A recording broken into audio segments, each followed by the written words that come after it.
Hi, Trump voters that thought you'd see a decrease in grocery prices, but instead, you're facing a harsh reality. Now, in this video, different people warn on the effects of tariffs imposed on Canada and Mexico, which are set to drive up the cost of groceries and gas. But here's the thing. When the government slaps a tariff on a country, it makes imported goods more expensive, leading companies to pass those costs on to consumers. Now, in this video, we'll hear from different people who are sounding the alarm on the impending price hikes. One man urges viewers to stock up on gas and groceries, warning that the tariffs will have a devastating impact on people's wallets. But this isn't just about short-term price increases. It's about the long-term effects of protectionist policies on the economy and people's access to affordable food. So with that said, let's explore the consequences of these tariffs and take a look into the world of grocery shopping in 2025. From skyrocketing prices to reduced variety, we will examine how these policies will affect people's daily lives. So with that said, let's take a look at these videos. I will be right back. Everything's going to cost you more money. And that was confirmed today by Donald Trump in the Oval Office while he was signing executive orders. And then he goes, oh, we're going to win big, just like we won for farmers under my last administration with our negotiations with China. If by winning big, he means farmers in the United States losing out in an estimated $55 million a year in sales to China during his first presidency because of the tariffs he imposed on soybeans and other crops going to China, yeah, we'll win big. And the rest of us, it's going to cost us up to $6,000 a year per person is the estimates right now. So a family of four, you can expect to spend up to $24,000 more a year. I don't know about you, but I don't have an extra $24,000 a year to spend. And meanwhile, we have these Trump supporters, we have these far-right conservative influencers that are out here saying it's our patriotic duty to support Trump and pay these higher prices that we're going to have to endure. And even Trump admitted we're going to have to pay higher prices. He says it'll be short-term, but nothing about his last tariffs affected farmers at a short-term pace. Many of them have never recovered. This morning marks a major change in the prices of everything. Everything is about to get a lot more expensive because of Donald Trump's tariffs on Canada, Mexico, and China, which took effect this morning. If you remember, during COVID, everything got a lot more expensive because of supply chain problems. And then, when the problems resolved, the prices did not go back down because corporations are greedy and you were already used to being charged that much. The exact same thing is going to happen with Donald Trump's tariffs. We are all about to see a ton of inflation.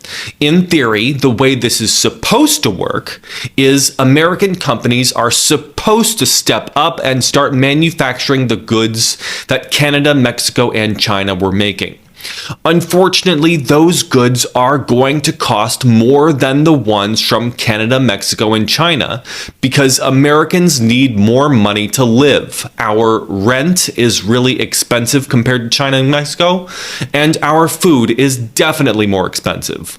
All of this is going to be made worse by Donald Trump's mass deportation policy because we won't have cheap labor in agriculture anymore. Have you seen grocery prices lately? It's insane. Something as simple as bananas, which used to be one of the cheapest things you could buy, is way more expensive now. Blueberries and raspberries? Those little cartons might as well be made of gold.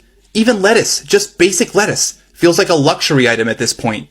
And don't get me started on bell peppers, $5 for a few? It used to be so much cheaper, and now it feels like everything is out of reach. Wait a minute. Who'd you vote for in 2024? Trump?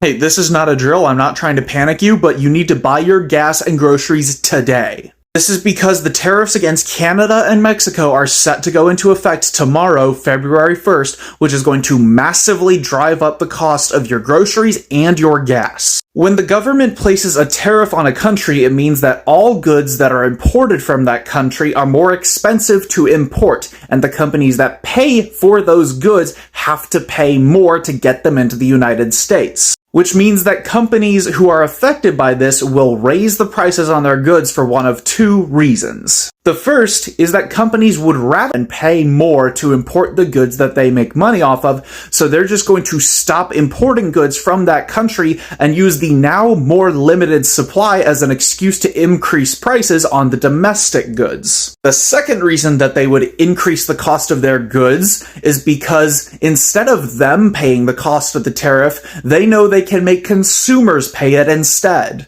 And keep in mind that a massive chunk of United States produce that you see in supermarkets comes from Mexico, and a massive chunk of the gas you get at the pump comes from Canada. Which means that no matter who you voted for, if you live in the United States, this is going to affect you. Canada has also said that as long as the tariff on their country remains in place, they will also be shutting off all Canadian-sourced power to America. This will affect states like Minnesota, Wisconsin, Michigan, and New York. So if you live in any of those states, you need to find out where your community's local warming centers are, or make plans on how to keep warm, because there's a good chance you are going to be without power. That will likely last until the United States removes its tariffs on Canada, and we don't know how long that's going to be or if it's going to happen at all. I will try and keep you updated on this story as it happens. So this is absolutely true. The U.S. stands to spend a lot more money now that these tariffs with Canada are in place. We import in the U.S., we import crude oil and gas, so expect your gas and heating to go up in price. We import wood and concrete and other building supplies, so the cost of building a home will go up. We import beef. So if you are a meat eater and you eat beef, your beef is going to go up in cost too. We import pork as well. So hope you don't eat a lot of meat in your life. And just various other products, grains, just a ton of things. So guys, your food prices are going to go up. Your housing prices are going to go up. Your gas prices are going to go up. Your heating prices are going to go up. So yeah, we are kind of this. Today, we are focusing on what we can control.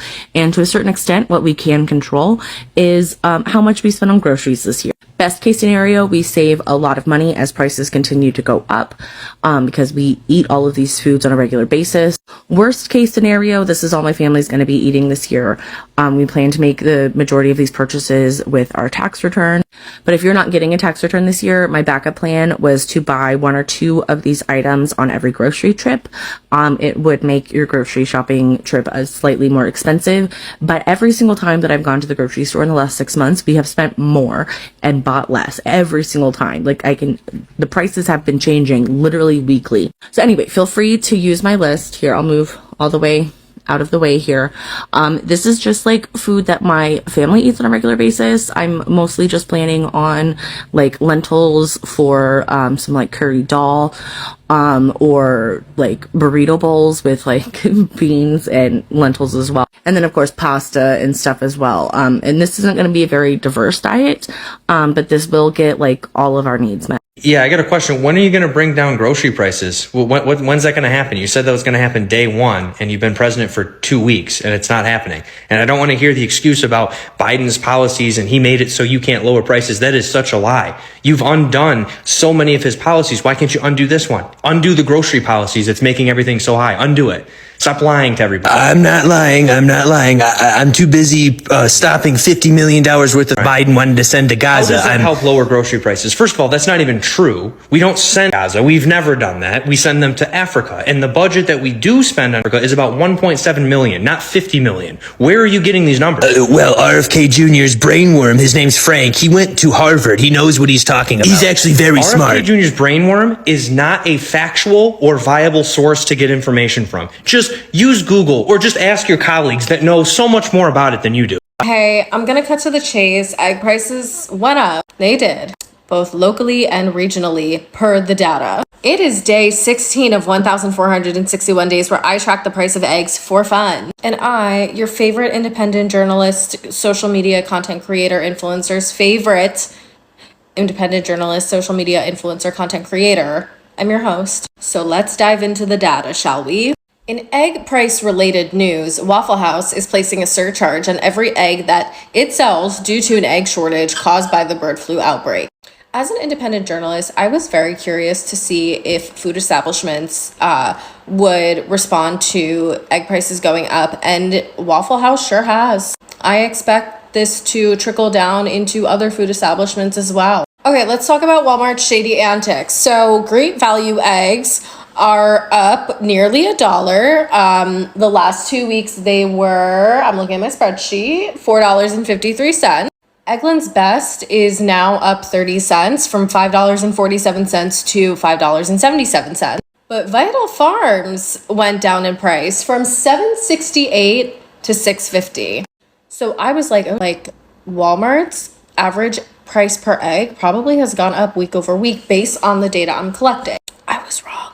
So I made a pivot table of the data to see what the week over week changes, and these shady. So as a reminder, I'm trying to collect data across a range of price points. So we're looking at store brand, mid-range, high end. But I also don't want to overdo it. So this is just my data that I'm sourcing, but they're making it look like the price is stable week over week. But the reason why it's stable is because Great Value and Eggland's Best, which I assume more people are buying, those prices have gone up while they decreased the price for Vital Farms week over week, which is a win's a win, but that's shady business. Here is a look at the regional USDA reports by week. These drop on Fridays. So here's the regional breakdown. California is expensive already, but prices have gone up 3%. Midwest, you're up 23%. Northeast, 22%. South Central, 21%. Southeast, 22%. Overall, on average, prices have gone up 17%. So knowing that egg prices are up on average 17%, and yet these numbers are remaining relatively stable aside from Walmart's shady big business practices, I'm assuming that these grocery stores are losing money. Anyway, here's a visual to drive home the message that yes, egg prices are up, and milk is also up by 8 cents. And your Waffle House bill is probably going to go up too. Lana Del Rey, please do something about this. Okay, that's this week's report. Thank you for watching if you made it this far. Walmart, what are you doing? Now, every day, many people in the United States eat fruits grown in Mexico, use phones made in China, and live in homes built from lumber from Canada. Now, trade with those three countries could be interrupted. President Trump has imposed a 10% tariff on China, leading the country to retaliate with tariffs of its own. And although Trump has agreed to put on hold planned tariffs on Mexico and Canada for 30 days, he could still impose them after that. Now, a tariff is a tax on goods imported from abroad. Despite Trump's claims that his tariffs will be paid by other countries, Americans will be stuck with the higher prices. An analysis by the Non-Partisan Tax Foundation found that if the tariffs Trump threatened in recent days are imposed, it would amount to an average tax increase of more than $800 per U.S. household in 2025. Now, I want us to take a deeper look at how the tariffs are likely to affect what Americans pay. The U.S. imports a lot from China, and Trump's 10% tariff could hit more than $450 billion worth of imports. Now, the tariffs Trump imposed during his first term were more targeted. This time around, more Americans will feel the impact. Among the imports affected are a whole slew of consumer goods, including footwear, toys, video game consoles, and electronics. U.S. businesses import a large number of components from China, as well as the machinery and equipment they use in their own production processes. So the cost of production in the U.S. will go up too. Now, the Tax Foundation estimates that the tariffs on China alone will add $172 to the tax burden per U.S. household. And there is no exception for Apple this time, unlike in Trump's first term. So iPhones, iPads, tablets, laptops, all of that from Apple would now be hit, which is kind of a big escalation compared to how consumer goods were shielded from most of the first trade war tariffs, says Erica York, Vice President of Federal Tax Policy at the Tax Foundation. Now, does this mean that an $800 iPhone will now cost $880 or 10% more? Not necessarily. For one thing, importers pay a tariff based on the cost price of the item, not the full retail price. And Apple might try to ramp up its production in other countries like India, or it could decide to eat the cost of the tariffs, especially since competitor Samsung produces many of its phones in South Korea or Vietnam and won't feel the same blow. But even if Americans don't see an increase in the actual striker price of an item, there is still pain being inflicted on the US economy. Now, it means incomes and returns to shareholders in the US economy are lower instead, because if businesses have to eat those higher costs, it means they have less to pay their workers, says York. It means they have less to hire and expand employment, or less to invest. So no matter what channel the price impact takes, it's Americans who are hurt by the tariffs. Now, China responded with its own 15% tariffs on American coal and liquefied natural gas, and 10% tariffs on crude oil, farm equipment, and certain other vehicles to take effect on February 10th.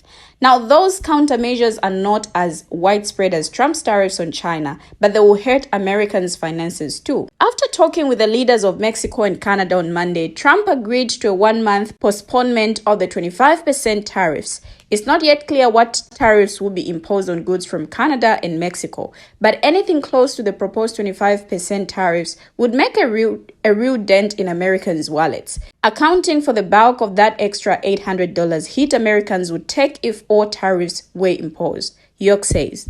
Now, I want us to take a look at some of the products from two countries that could be impacted. Fresh produce. In 2021, Mexico provided almost 2/3 of U.S. vegetable imports and about half of U.S. fruit and tree nut imports, according to the U.S. Agriculture Department. Tariffs mean prices for those groceries and many more will rise, including for imported tomatoes, raspberries, bell peppers, and strawberries, given that Mexico is the leading supplier of each of them. And then there are avocados. 90% of avocados consumed in the US come from Mexico, so expect to pay more. It's also winter when more of the produce consumed in the US comes from Mexico. Tomatoes are a crop that the US produces a lot of in the summer, but not much in the winter, so your imported tomato would cost more too. Cars and gas prices. Now, North American car making is highly integrated among the US, Mexico, and Canada. Parts go back and forth between the countries throughout the production process. As NPR has reported, the tariffs would raise costs on vehicles like the Toyota Tacoma, which is imported from Mexico. Now, cars assembled in the US would also see their prices rise, as many of their parts are sourced from companies in Canada or Mexico. Talk of the construction materials. Now, the US is struggling with a housing shortage, and new housing is expensive to build. Tariffs on building materials will make home building even more expensive. Now, the National Association of Home Builders warned that over 70% of the imports of two essential building materials, softwood lumber and gypsum used in drywall, come from Canada and Mexico, respectively. Now, that means that tariffs on lumber and other building materials increase the cost of construction and discourage new development, and consumers end up paying for the tariffs in the form of higher home prices. No matter what, for consumers, the cost of tariffs will be hard to dodge if Trump sticks to them. Now, York said she bought an extra bag of avocados to put in the fridge and some frozen berries. If you're going to buy a car, maybe think about doing that, she says. We have finally come to the end of the video, but what do you our viewers have to say? Share your thoughts, your views as well in the comment section. Thank you for always watching, and see you in our next video as we bring you another video.